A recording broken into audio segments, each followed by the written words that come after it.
এ দুনিয়াদার পাগল আমার বাবারা, এ পর্দার আড়ালের মা বোনেরা, বাজান সন্তান আগুন পাইলে খেলার জন্য পাগল হইয়া যায়, পানি দেখলে পানি নিয়ে খেলার জন্য পাগল হইয়া যায়।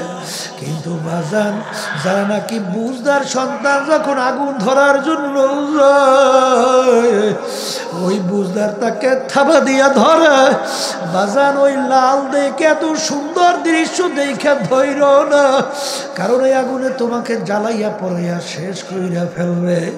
আর পানি নিয়ে খেলায় মজা পাইয়া পানির পাশে থাইকো না, কারণ টুকুরাইয়া যদি পানির ভিতরে পইরা যাও আর বাজান কোনোদিন উঠবা না।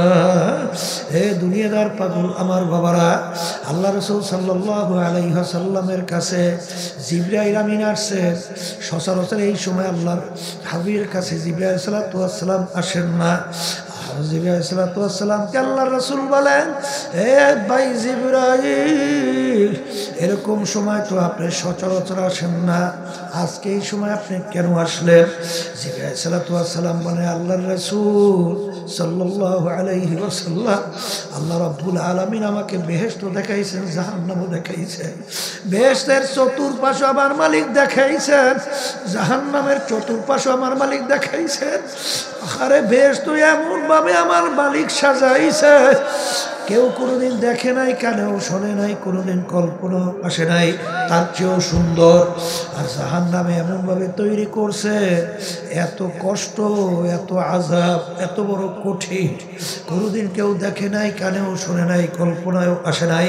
কিন্তু চতুর্পাশে যখন ঘুরলাম, আমার মালিক জাহান্নামের চতুর্পাশে কাটা তারের বেড়া দিয়া রাখছে। আর জাহান্নামের চতুর্পাশে এমনভাবে ফুলের বাগান তৈরি করছে, যেই ফুলের বাগানে ঢুকলে বের হইতে আর মন চায় না। আমার ভয় হয়, বান্দা বান্দি আপনার উম্মতেরা যখন বেহেশতে রওনা করবে, ওই কাটার গুতা লাইগা ফেইরা যায় কিনা আমার ভয় লাগতেছে। আর ওই জাহান্নামের এত সুন্দর চতুর্পাশে ফুলের বাগান, ওই বাগানের ভিতরে ঢুকলে ওই আনন্দ ফুর্তি চিত্ত বিনোদন আর বের নাও হইতে পারে, আমার ভয় করতেছে। এই কথা বইলা জিবরাইল সাল্লাল্লাহু আলাইহি ওয়াসাল্লাম কান্দেন। আল্লাহর হাবিব বলেন, ভাই জিবরাইল, আপনি তো আল্লাহর সবচেয়ে নৈকট্যের ফেরেশতা, আপনি কেন কান্দেন? জিবরাইল সাল্লাল্লাহু আলাইহি ওয়াসাল্লাম বলে, আল্লাহর রাসূল, হারুত মারুত তো আমার মালিকের ফেরেশতা, ওদের ব্যাপারে আমার মাওলার কি সিদ্ধান্ত হইল? ইবলিসের ব্যাপারে আমার মাওলার কি সিদ্ধান্ত হইল? আমার তো জানা নাই, আমার ব্যাপারে আমার মালিক কি সিদ্ধান্ত দিবেন? এই জন্য আমি কান্দি। এই অবস্থা দেখে আল্লাহ রাসূল সাল্লাল্লাহু আলাইহি ওয়াসাল্লাম তিনিও কান্দেন। এ কবরের যাত্রীরা, আল্লাহর বান্দারা, পর্দা আলে মা বোনেরা, কাটার তারা, তারের বেড়া এবং ফুলের বাগান কি বাজার। এই ফজরের সময় কনকইনা শীতের মধ্যে যখন ফজরের সময় আমার মালিকের পক্ষ থেকে মুয়াজ্জিন তোমাকে আমাকে দাওয়াত দেয়, আসসালাতু খায়রুম মিনান নাওম, ঘুম হইতে নামাজ ভালো। বাজান ওই সময় ল্যাপ কম্বল ফালাইয়া ওই ঠান্ডা পানির ভিতরে উজু কইরা মসজিদে যাইয়া নামাজে দাঁড়ানো কত কষ্ট। ওই কাটার গুতা লাগছে, তুমি বেলা পার হয়ে গেলা। বাজান রমজান মাসে গরমের দিন রৌদ্রের মধ্যে কাজকর্মের ভিতরে রোজা রাখতে কত কষ্ট। বাজান ঠিক মাগরিবের আগে আগে গলা শুকাইয়া পানির জন্য অস্থির হইয়া যায়। বাজান কাটার গুতা লাগলো, বেড়া পার হইয়া গেল। আরে ছেলেরা মেয়েদের সঙ্গে আড্ডা মারতে কত মজা, মেয়েরা ছেলেদের সঙ্গে আড্ডায় কত মজা। আরে যুবক এই মজা বাদ দিয়া আমার মাওলার হুকুম মানলো, নবীর তরিকা অনুযায়ী চললো, কাটার গুতা লাগলো, বেড়া পার হইয়া গেল। তুমি বড় অফিসার, ঘুষ খাইলে কোটি টাকা করো তোমার ব্যাপারই না। কিন্তু আল্লাহ রাসূল বলছেন সাল্লাল্লাহু আলাইহি ওয়াসাল্লাম, ঘুষ খাওয়া না দেওয়া না, দুটোটা জাহান্নামে। সে তো আল্লাহর ভয়, জাহান্নামের ভয়, ঘুষ খায় নাই, সুদ খায় নাই, পরের মাল ঠকাইয়া নিজের সম্পদ বাড়ায় নাই, হারাম ভক্ষণ করে নাই। আরে তার নিচের চাকরিজীবী কত শান শওকত, বাড়ি গাড়ির অভাব নাই। এই অবস্থা দেইকা তুমি ঘুষ না খাইয়া তুমি অবস্থান তৈরি করা, কাটার গুতা লাগলো আর তুমি বেড়া পার হইয়া গেলা। এরকম বেড়া পার হইতে হইতে যখন হায়াত শেষ হইয়া যাবে, আল্লাহ রাব্বুল আলামিন ডাক দিয়া বলবেন, ও ফেরেশতারা, আমার বান্দা বান্দি বড় কষ্ট কইরা বেহেশত কামাই করছে, ওকে বেহেশত না দেখাইয়া মৌত করিও। বাজান কিভাবে যে মোমেন বান্দা বান্দির রূহ বের হবে। দাদাদারের কথা শুনছি, আল্লাহু আকবার। অসুস্থ লোকজন চতুর্পাশে বসা, হঠাৎ বলতেছে মেহমান আসতেছে, জায়গা কইরা দেয়। দাদাদার রহমাতুল্লাহ সামনে হাতটাকে বাড়াইছে, এর ভিতরে একটা মিসকি হার দিয়া কালেমা তাইয়্যিবা ইলাহা ইল্লাল্লাহু মুহাম্মাদুর রাসূলুল্লাহ। আল্লাহর কত ফজল করে রহমাতুল্লাহ আলাইহি দেখছে, ইন্তেকালের পরে যে ওই হাঁস দিয়েছে, হাঁসটা ফুটতে রয়েছে চেহারার মধ্যে। আল্লাহু বাজান, মরণ তো তোমারও লাগবে আমারও লাগবে, কিন্তু এ বড়লোক আমার বাবারা, ক্ষমতা সম্পূর্ণ বাবারা, আরে এত টাকা রাখবা কোথায়? কাপনে যে পকেট নাই।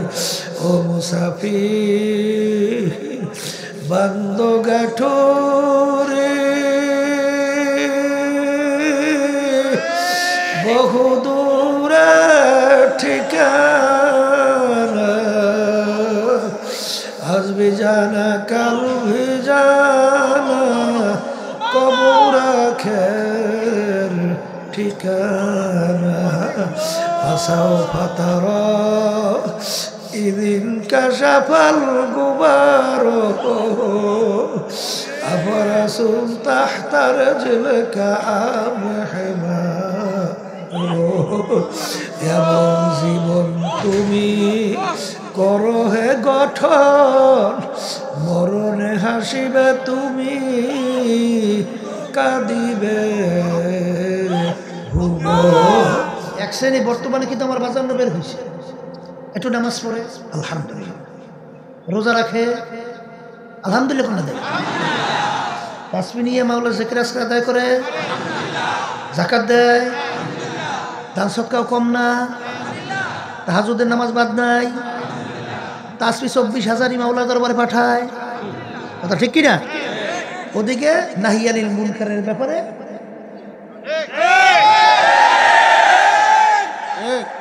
মৃত্যু কিন্তু মুনাফিকের, মৃত্যু কি মুনাফিকের মৃত্যু।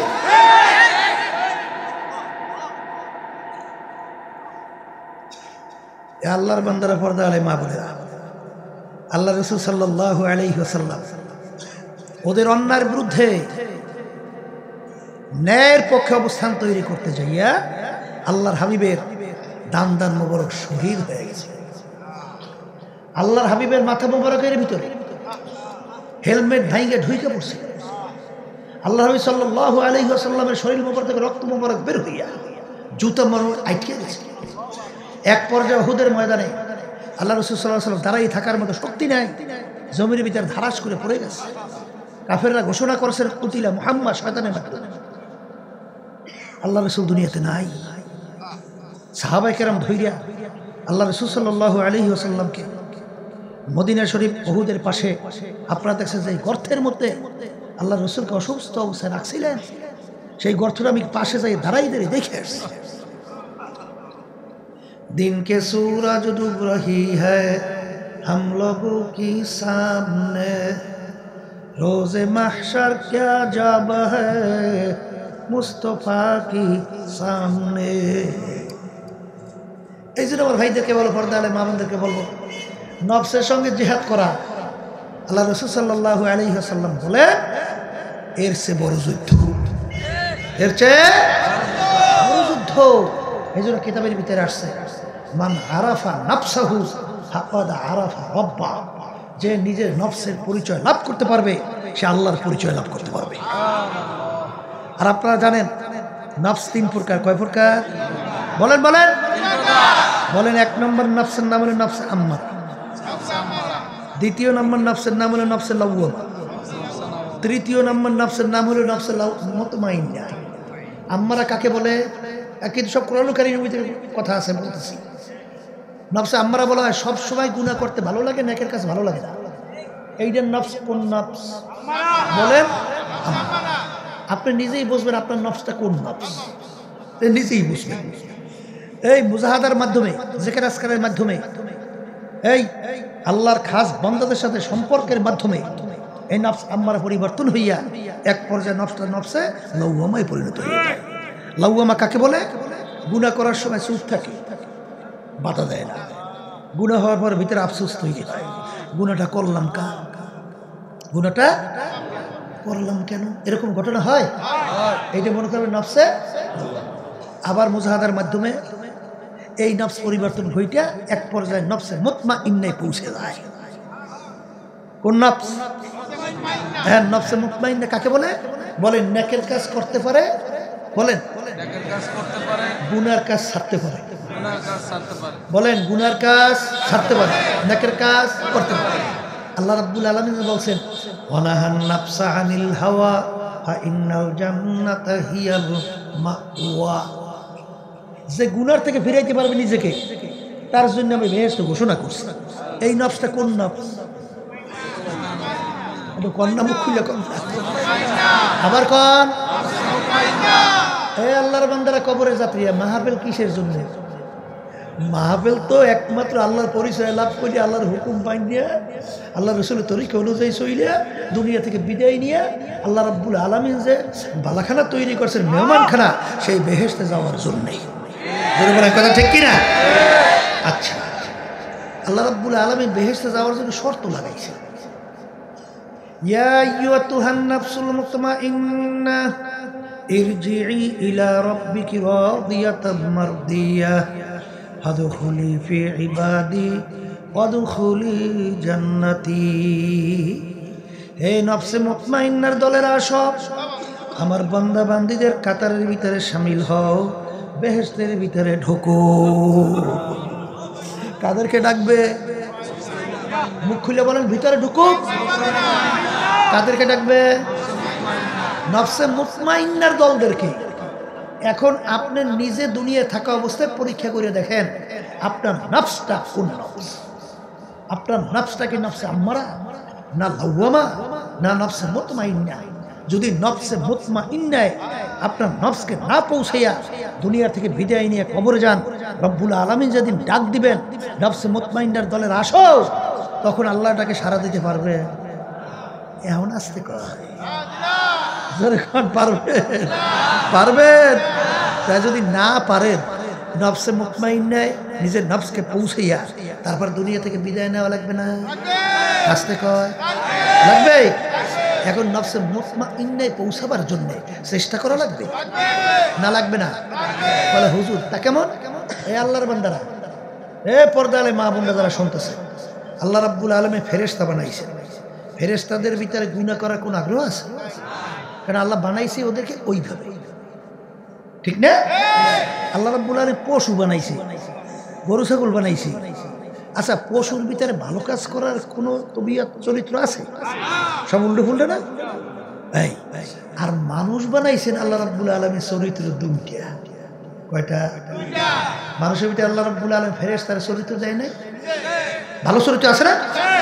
আবার মানুষের ভিতরে খারাপ চরিত্র আছে আছে আছে আছে জোরে কোন আছে? আচ্ছা, এখন বাজানদেরকে বলবো, ভালো চরিত্র অর্জন করার জন্য খারাপ চরিত্র বাদ দেওয়ার জন্য কষ্ট করা লাগবে না? চেষ্টা করা লাগবে না? নফসে মুতমাইন্না আপনার নফসকে পৌঁছাবার জন্য আপনার চেষ্টা করা লাগবে না? এই চেষ্টা করার জন্যই আল্লাহ রাসূল সাল্লাল্লাহু আলাইহি ওয়াসাল্লাম বলেন, নফসের সঙ্গে জিহাদ করা সবচেয়ে বড় যুদ্ধ। সবাই বলেন সুবহানাল্লাহ। নফসের সঙ্গে জিহাদ করা, এই যুদ্ধ শুরু হয়েছে একটা সময় শেষ হবে। যুদ্ধে শত্রুকে দেখেন, আপনাকে দেখে, দেখে দেখে আক্রমণ করেন, আক্রমণ দেখে দেখে ফেরেন, ঠিক না? আচ্ছা, দুনিয়ার ভিতরে ইসলামের পক্ষে যুদ্ধ করলে যদি বিদায় হয়ে যান, শাহাদাতের দরজা পেয়ে বিনা হিসেবে বেহেশতে যাবে, ঠিক কিনা? আর নফস আম্মারা এমন এক শত্রু, ও যদি আপনাকে সবল করে আর আপনি যদি সেই অনুযায়ী দুনিয়া থেকে বিদায় হন, তাহলে ঈমান হারা হইয়া দুনিয়া থেকে বিদায় নিয়ে কবরে যাবেন, চিরতরে জাহান্নামে হয়ে যাবেন। আর নফসে আম্মারার সঙ্গে জিহাদ এখন শুরু হয়েছে, শেষ কতক্ষণ? শেষ। কোন পর্যন্ত করা লাগবে? কোন পর্যন্ত? একবারে রুহুটা বেরোর সময়ও কিন্তু শয়তান ধোঁকা দেবে, দেবে কি দেবে না? তাইলে যেইটা সব সময়ের জন্য চলবে মৌত পর্যন্ত, বড় যুদ্ধ।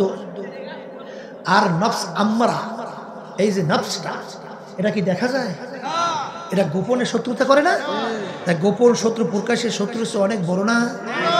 এই জন্য আল্লাহ রাসূল সাল্লাল্লাহু আলাইহি ওয়াসাল্লাম বলছেন যে নফস আম্মারার সঙ্গে জিহাদ করা সবচেয়ে বড় যুদ্ধ। আর জিহাদ তো করাই লাগবে। জিহাদ কি? আর জিহাদ করার জন্য যদি নিয়াত করতে পারি, অনেকে ভয় পায়, ভয়ের কিছু নাই, ভয়ের কিছু নাই। এর জন্য তাআত তৌফিক তাআত হামজাতু ইয়ামানাত ওয়া ইজাবাত হামজাতু। তোমার আমার সাধ্য শক্তি অনুযায়ী কোনোদিন আমার মাওলার হুকুম পালন করে মাওলা পর্যন্ত পৌঁছা কারোর জন্য সম্ভব না। যেরকম নাকি একটা সন্তান এক পাও দুই পাও হাঁটতে পারে, মাকে টাইনা জোর করে দুধ পান করবে, এই সন্তানের কিন্তু শক্তি আসলে নাই। কিন্তু সন্তানের কিন্তু একটা অস্ত্র আছে, সেই অস্ত্রটা হইলো যখন তার দুধ খাওয়ার সময় এসে যায়, তখন সে ওয়া ওয়া কইরা কান্দে। কান্নার সঙ্গে সঙ্গে মায়ের হাতের ভিতরে কাজ ঠাস কইরা পইরা যায়। বাজান কেমন মায়া, কেমন টান আমার মালিক সন্তানের সঙ্গে মায়ের সঙ্গে লাগাই রাখলো। আমার আব্বাজান রহমাতুল্লাহ আলাই তার জবানে শুনছিলাম, আব্বাজান রহমাতুল্লাহ আলাই সফর করার পরে যখন বাড়িতে গেলেন, আল্লাহু আকবার, আম্মার কথা উল্লেখ করে বলছিলেন, ছোট বাচ্চা পাশে নিয়ে ঘুমায়, আমি যাই এত ডাকি, আরে এমন ঘুমে অচেতন, একটু কইরা ডাক দিয়ে আবার ঘুমে পড়ে যায়। আমি অত ডাকি যে আমাকে বলতে গেলে জানের চেয়েও বেশি মহব্বত করে, কিন্তু সে আমার ডাকে উঠলো না।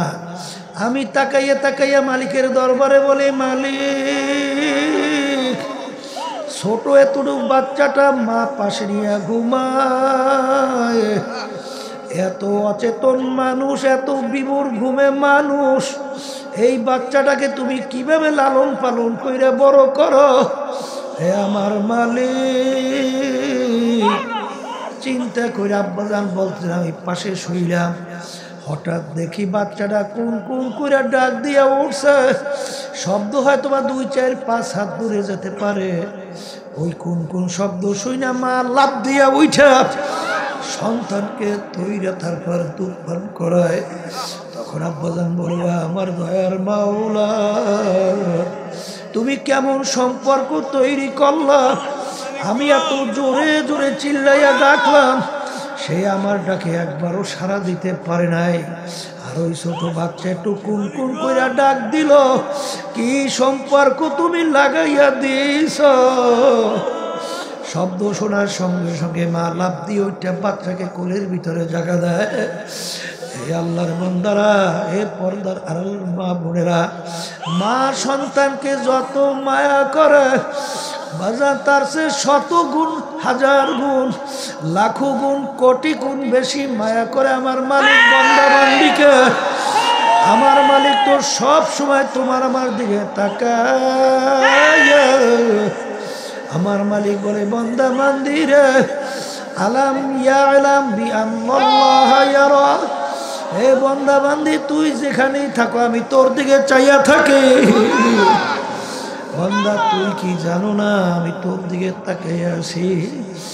আরে বন্দা তুই বিভিন্ন গুনার কাজের ভিতরে লিপ্ত হও, আরে আমি তাকাইয়া তাকাইয়া আমি অপেক্ষায় থাকি কখন তুই আমার দরবারে দুই হাত তুলবি আর দুই চোখের পানি ছাড়বি। দিলটাকে ভাইগা আমি মালিককে করুণ সুরে ডাক দিবি, হে আমার দয়ার মালিক, হে আমার দয়ার মাওলা, নাফরমান তোমার দরবারে হাজির।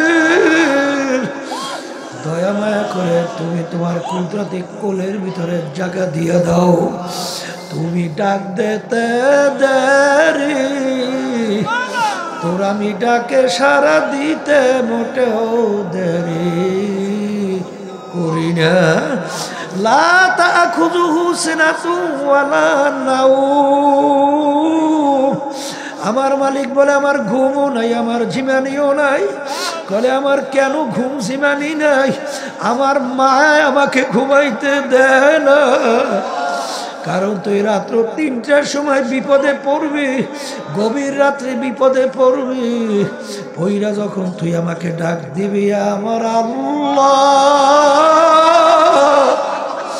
তখন যদি আমি ঘুমাইয়া থাকি তোর ওই বিপদের সময় তোকে কে সারা দিবে? এই জন্য আমার মায়, তোদের মায় আমাকে ঘুমাইতে দেয় না। এই জন্য আমার বাজানদেরকে বলবো, পর্দারে মা বোনদেরকে বলবো, হাকিকত সে তো দুনিয়া বে খবর হ্যায়, দুনিয়া কি নুমাইশ পর নজর হ্যায়। হে দুনিয়াদার পাগল আমার বাবারা, হে হে ধনী আমার বাবারা, হে বড় বড় জমিদার আমার বাবারা, হে বংশ বড় আমার বাবারা, হে বড় বড় শিক্ষিত আমার বাবারা, হে বিভিন্ন সম্পদ পালি ক্ষমতা সম্পূর্ণ আমার বাবারা, কোন দুনিয়ার পিছনে পইরা আমার মালিককে ভুলছ? কোন দুনিয়ার পিছনে পইরা, কোন সম্পদের পিছনে পইরা আখিরাতকে ভুলছো? একদিন মাঝে মাঝে একটু নিরিবিলি চক্ষু বন্ধ করে একটু মুরাকাবা করো আর চিন্তা করো কোন দুনিয়ার পিছনে পড়ছো। দুনিয়াটা কিন্তু নিষ্ঠুর বাজান, দুনিয়া কিন্তু এমন একদিন আসবে এই জমিনের উপর থেকে তোমাকে আমাকে উঠাইয়া গর্বের ভিতরে জায়গা দেবে। এই উপরে আর থাকতে তোমাকে আমাকে দিবে না। বাজান ভালো কইরা মনকে বুঝাও, তারপর কবরে রওনা করো। কাদের জন্য জীবন শেষ করলা? কাদের জন্য হারামকে হারাম বলো না? কাদের জন্য ঘুষকে ঘুষ বলো না, সুদকে সুদ বলো না? আরে কাদের জন্য জীবন খাইয়া রাত্র দিন না ঘুমাইয়া সম্পদ কাদের জন্য রেখে দাও? আমি অনেক সময় বলি, ফরিদপুর গেছিলাম, একজন আমাকে বলতেছে, হুজুর বড় এক ধনী মানুষ মারা যাওয়ার পরে যত অন্ধকার হইয়া আসতেছে ঘরের ভিতর থেকে ডাক দিয়া বলে তাকে রাত্রে ঘরে রাখা যাবে না। ছোট ছোট বাচ্চারা মরা লাশ দেখলে ভয় পায়। বাজান মসজিদের ভিতর থেকে খাট বের কইরা খাটের ভিতরে উঠাইয়া সারা রাত্র মসজিদের বারান্দার ভিতরে ফেলাইয়া রাখছে। তার কষ্টের কামাই করা টাকার বাড়ি তাকে জায়গা দেয় না। এই জন্য আমার ভাইদেরকে বলবো, পর্দালে মা বোনদেরকে বলবো, এ দুনিয়াদার পাগল আমার বাবারা, এ পর্দার আড়ালের মা বোনেরা, বাজান সন্তান আগুন পাইলে খেলার জন্য পাগল হইয়া যায়, পানি দেখলে পানি নিয়ে খেলার জন্য পাগল হইয়া যায়। কিন্তু বাজান যারা নাকি বুঝদার সন্তান যখন আগুন ধরার জন্য যায়, ওই বুঝদার তাকে থাবা দিয়া ধরে। বাজান ওই লাল দেখে এত সুন্দর দৃশ্য দেখে ধৈর্য না, কারণ এই আগুনে তোমাকে জ্বালাইয়া পড়াইয়া শেষ কইরা ফেলবে। আর পানি নিয়ে খেলায় মজা পাইয়া পানির পাশে থাইকো না, কারণ টুকুরাইয়া যদি পানির ভিতরে পইরা যাও আর বাজান কোনোদিন উঠবা হে দুনিয়াদার পাগল আমার বাবারা, আল্লাহ রাসূল সাল্লাল্লাহু আলাইহি ওয়াসাল্লামের কাছে জিবরাইল আমিন আসছে। সচরাচর এই সময় আল্লাহর হাবিবের কাছে জিবরাইল সাল্লাল্লাহু আলাইহি ওয়াসাল্লাম আসেন না। জিবরাইল আলাইহিস সালাতু ওয়াস সালামকে আল্লাহর রাসূল বলেন, হে ভাই জিবরাইল, এরকম সময় তো আপনি সচরাচর আসেন না, আজকে এই সময় আপনি কেন আসলেন? জিবরাইল আলাইহিস সালাতু ওয়াস সালাম বলে, আল্লাহর রাসূল সাল্লাল্লাহু আলাইহি ওয়াসাল্লাম, আল্লাহ রাব্বুল আলামিন আমাকে বেহেশত দেখাইছেন, জাহান্নামও দেখাইছেন। বেহেশতের চতুর্পাশে আমার মালিক দেখাইছেন, জাহান্নামের চতুর্পাশে আমার মালিক দেখাইছেন। আরে বেহেশত এমন ভাবে আমার মালিক সাজাইছে, কেউ কোনোদিন দেখে নাই, কানেও শোনে নাই, কোনোদিন কল্পনা আসে নাই তার চেয়েও সুন্দর। আর জাহান্নামে এমনভাবে তৈরি করছে, এত কষ্ট, এত আযাব, এত বড় কঠিন, কোনোদিন কেউ দেখে নাই, কানেও শোনে নাই, কল্পনায়ও আসে নাই। কিন্তু চতুর্পাশে যখন ঘুরলাম, আমার মালিক জাহান্নামের চতুর্পাশে কাটা তারের বেড়া দিয়া রাখছে। আর জাহান্নামের চতুর্পাশে এমনভাবে ফুলের বাগান তৈরি করছে, যেই ফুলের বাগানে ঢুকলে বের হইতে আর মন চায় না। আমার ভয় হয়, বান্দা বান্দি আপনার উম্মতেরা যখন বেহেশতে রওনা করবে, ওই কাটার গুতা লাইগা ফেইরা যায় কিনা আমার ভয় লাগতেছে। আর ওই জাহান্নামের এত সুন্দর চতুর্পাশে ফুলের বাগান, ওই বাগানের ভিতরে ঢুকলে ওই আনন্দ ফুর্তি চিত্ত বিনোদন আর বের নাও হইতে পারে, আমার ভয় করতেছে। এই কথা বইলা জিবরাইল সাল্লাল্লাহু আলাইহি ওয়াসাল্লাম কান্দেন। আল্লাহ হাবিব বলেন, ভাই জিবরাইল, আপনি তো আল্লাহর সবচেয়ে নৈকট্যের ফেরেশতা, আপনি কেন কান্দেন? জিবরাইল সাল্লাল্লাহু আলাইহি ওয়াসাল্লাম বলে, আল্লাহর রাসূল, হারুত মারুত তো আমার মালিকের ফেরেশতা, ওদের ব্যাপারে আমার মাওলার কি সিদ্ধান্ত হইল? ইবলিসের ব্যাপারে আমার মাওলার কি সিদ্ধান্ত হইল? আমার তো জানা নাই। আমার ব্যাপারে আমার মালিক কি সিদ্ধান্ত দিবেন, এই জন্য আমি কান্দি। এই অবস্থা দেখে আল্লাহ রাসূল সাল্লাল্লাহু আলাইহি ওয়াসাল্লাম তিনিও কান্দেন। এ কবরের যাত্রীরা, আল্লাহর বান্দারা, পর্দা আলে মা বোনেরা, কাটার তারা, তারের বেড়া এবং ফুলের বাগান কি বাজার। এই ফজরের সময় কনকইনা শীতের মধ্যে যখন ফজরের সময় আমার মালিকের পক্ষ থেকে মুয়াজ্জিন তোমাকে আমাকে দাওয়াত দেয়, আসসালাতু খায়রুম মিনান নাওম, ঘুম হইতে নামাজ ভালো।